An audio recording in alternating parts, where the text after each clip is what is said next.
स्वागत है दोस्तों आप लोगों का आपके अपने YouTube चैनल हिंदी मंथन पर। मैं रणजय सिंह आप लोगों का तहे दिल से स्वागत अभिनंदन और वंदन करता हूं। आज हम लोग व्याकरण की कड़ी को आगे बढ़ाते हुए हमने वर्णमाला को इसके पहले पढ़ लिया था। वर्णमाला के पढ़ने के बाद में आज हम लोग जो शुरुआत करने वाले हैं वो शब्द की शुरुआत करने वाले हैं। आइए देखते हैं शब्द में क्या क्या चीज़ें होती हैं और हमें शब्द में क्या क्या चीज़ें पढ़नी होती हैं जो परीक्षा के दृष्टिकोण से अत्यंत महत्वपूर्ण हो जाती हैं। आइए देखते हैं। सबसे पहले तो हम लोग शब्द के विषय में समझेंगे कि शब्द के अंतर्गत हमें क्या क्या चीज़ें समझनी हैं और कैसे कैसे शब्द को पढ़ना है। तो सबसे पहले तो हमें जानना होगा इसके लिए कि शब्द हम कहते किसे हैं, शब्द हम किसे कहते हैं। तो बात अगर हम शब्द के परिभाषा की करें तो आपको खूब अच्छे से पता होगा कि भाषा की जो सबसे छोटी इकाई होती है वो तो हम लोग वर्ण मानते हैं, लेकिन वही भाषा की जो सबसे छोटी ध्वन्यात्मक इकाई होती है, अ, यानी कि भाषा की जो सबसे छोटी मौखिक इकाई होती है उसे हम क्या मानते हैं। तो जो भाषा की जो सबसे छोटी मौखिक इकाई होती है उसे हम ध्वनि मानते हैं, और जो ध्वनि है उसी ध्वनि का जो लिखित रूप होता है उसे हम क्या मानते हैं, वर्ण मानते हैं। ठीक है, क्या मानते हैं उन्हें, हम वर्ण मानते हैं। और जो वर्णों के सार्थक मेल से जिस इकाई का निर्माण होता है उसी इकाई को हम क्या कह देते हैं, शब्द कह देते हैं। या यूं भी कह सकते हैं कि अर्थ प्रदान करने वाली जो भाषा की सबसे छोटी इकाई होती है उसे हम क्या कहते हैं, तो उसे भी हम शब्द ही कहते हैं। तो आप लिखेंगे परिभाषा इसकी। परिभाषा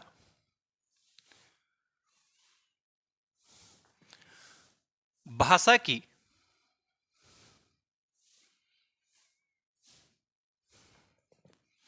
अर्थ प्रदान करने वाली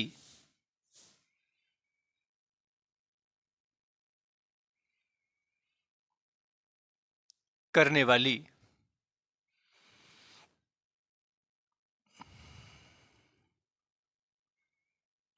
अर्थ प्रदान करने वाली भाषा की अर्थ प्रदान करने वाली सबसे छोटी इकाई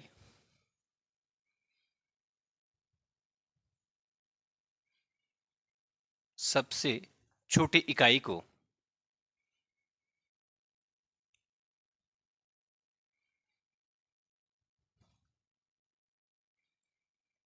शब्द कहते हैं। क्या कहते हैं, शब्द कहते हैं। भाषा की अर्थ प्रदान करने वाली, क्या प्रदान करने वाली भैया, अर्थ प्रदान करने वाली। भाषा की अर्थ प्रदान करने वाली जो सबसे छोटी इकाई मानी गई है वो क्या मानी गई है, तो वो शब्द मानी गई है। ठीक है, क्योंकि अर्थ के पहले यानी कि अगर हम शब्द के पहले की इकाइयों की बात करें तो शब्द से पहले क्या आता है, ध्वनि आता है।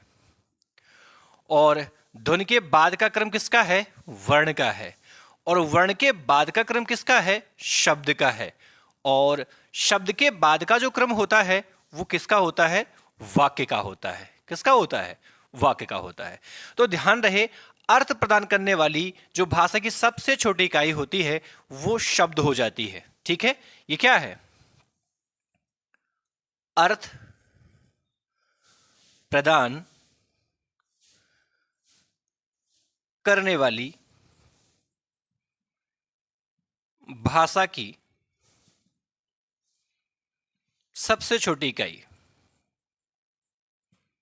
सबसे छोटी इकाई,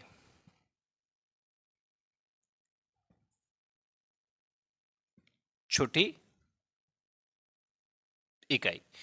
और इस शब्द के पहले बात चाहे वर्ण की हो या फिर ध्वनि की, इस ध्वनि और इस वर्ण का कोई अर्थ नहीं होता है। इस ध्वनि का या इस वर्ण का कोई अर्थ नहीं होता। जैसे ये क्या है, ये एक ध्वनि का सिंबल है और ये रहा आपका वर्ण। अब बताओ, इस का कोई अर्थ होता है क्या, नहीं होता है। क्या इस ध्वनि का कोई अर्थ होता है, इसका भी कोई अर्थ नहीं होता है। लेकिन वही बात अगर हम शब्द की करें, जैसे मैंने लिख दिया नीरज, क्या लिख दिया, नीरज। तो नीरज क्या है, तो नीरज एक शब्द है। नीरज क्या है? एक शब्द है। तो इस नीरज का तो अर्थ है, नीरज का अर्थ क्या होता? तो नीरज का अर्थ कमल होता है। क्या अर्थ होता है? कमल होता है। क्या ठीक जैसे ही नीरज का अर्थ मैंने कमल बताया, क्या वैसे ही इस का कोई अर्थ है? क्या इस जो ध्वनि की आकृति मैंने बनाई है, क्या इसका कोई अर्थ है? नहीं, इसका कोई अर्थ नहीं। अर्थात भाषा की जो सबसे छोटी इकाई होती है, जो अर्थ प्रदान करने वाली होती है, वो मानी क्या जाती है? शब्द। और शब्द से पहले की जो दो इकाइयां हैं, चाहे वो बात वर्ण की हो, चाहे वो बात ध्वनि की हो, ये अर्थ नहीं देती हैं। ये अर्थवान इकाई नहीं, अर्थवान इकाई नहीं। ये दोनों अर्थ नहीं देती हैं। अर्थ का जो शुभारंभ होता है वो कहां से होता है? शब्द से होता है। शब्दों का भी अर्थ होता है और वाक्यों का भी अर्थ होता है, लेकिन शब्द से पहले की जो दो इकाइयां हैं, बात चाहे ध्वनि की हो, बात चाहे वर्ण की हो, इन दोनों का कोई भी अर्थ नहीं होता है। ये जो ध्वनि है, ये भाषा की सबसे छोटी मौखिक इकाई है, और ये जो वर्ण है वो भाषा की सबसे छोटी लिखित इकाई है। ये क्या है? ये भाषा की सबसे छोटी मौखिक इकाई। क्या? मौखिक इकाई। और ये क्या है? लिखित इकाई। लिखित इकाई। ध्वनि भाषा की सबसे छोटी मौखिक इकाई है और वर्ण भाषा की सबसे छोटी लिखित इकाई है, लेकिन अर्थ प्रदान करने वाली, अर्थात अर्थ देने वाली जो भाषा की जो सबसे छोटी इकाई मानी गई है, वो क्या मानी गई है? तो वो शब्द मानी गई है। क्या इतनी बात समझ में आ गई आपके? तो आप इसका एक स्क्रीनशॉट लें, फिर आगे की चीजों को हम समझते हैं। एक स्क्रीनशॉट लीजिए इसका। चलिए, अब हम लोग आगे समझेंगे। आगे अगर हम शब्द के प्रकारों की तरफ चलें कि भाई शब्द कितने प्रकार के होते हैं, तो आपको पता है शब्द वास्तव में दो प्रकार के होते हैं। कितने प्रकार के होते हैं? दो प्रकार के होते हैं। कौन कौन से हैं? तो एक तो होता है सार्थक शब्द और एक होता है निरर्थक शब्द। लिखेंगे हम शब्द के भेद या प्रकार, या प्रकार।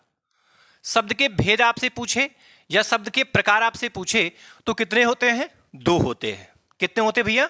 दो होते हैं। वो दो कौन कौन से हैं? तो वो दो जो हैं, उसमें पहला तो होता है सार्थक शब्द। क्या होता है?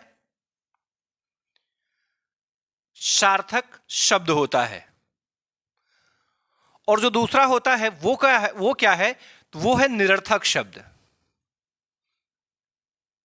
क्या? निरर्थक शब्द है। जैसा कि शब्द से ही स्पष्ट है कि हम सार्थक शब्द किससे कहेंगे या फिर निरर्थक शब्द किससे कहेंगे।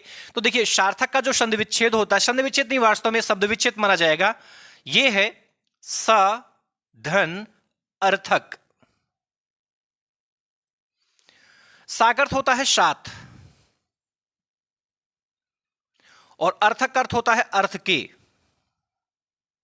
अर्थ के अर्थात ऐसा शब्द जो अर्थ के साथ में होता है उसे हम क्या कहते हैं? सार्थक कहते हैं।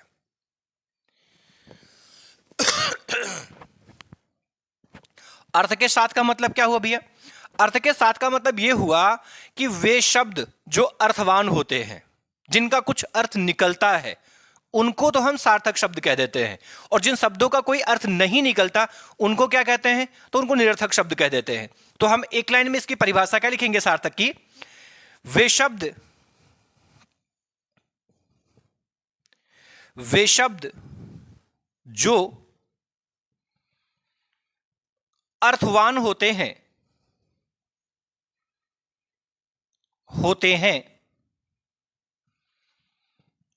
अर्थवान होते हैं,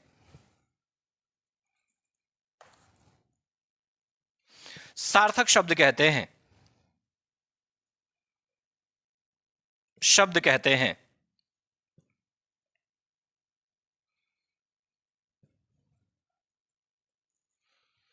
कहते हैं। जैसे जैसे पंकज। क्या भैया? पंकज। ये पंकज जो शब्द है यह सार्थक शब्द है। क्यों? क्योंकि पंकज का एक अर्थ होता है। पंकज का अर्थ क्या होता है? तो पंकज का अर्थ कमल होता है। क्या अर्थ होता है भैया? कमल होता है। इसलिए पंकज शब्द क्या माना जाएगा? सार्थक शब्द माना जाएगा। बात अगर हम निरर्थक शब्दों की करें, किसकी? निरर्थक शब्दों की करें कि निरर्थक शब्द किससे कहते हैं, तो शब्द से ही स्पष्ट है। इसमें पता है ना, निर धन अर्थक। निर का अर्थ क्या होता है? नहीं। और अर्थक का क्या अर्थ होता है? अर्थ के। अर्थ के अर्थात वे शब्द जो अर्थ के साथ नहीं होते हैं उन्हें हम क्या कहते हैं? उनको हम निरर्थक शब्द कहते हैं। अर्थात जिन शब्दों के अर्थ नहीं निकलते हैं, क्या लिख लेंगे? वे शब्द जिनके अर्थ नहीं निकलते। वे शब्द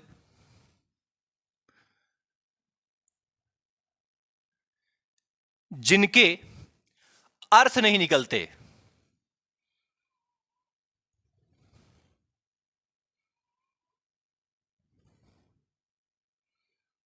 अर्थ नहीं निकलते। जैसे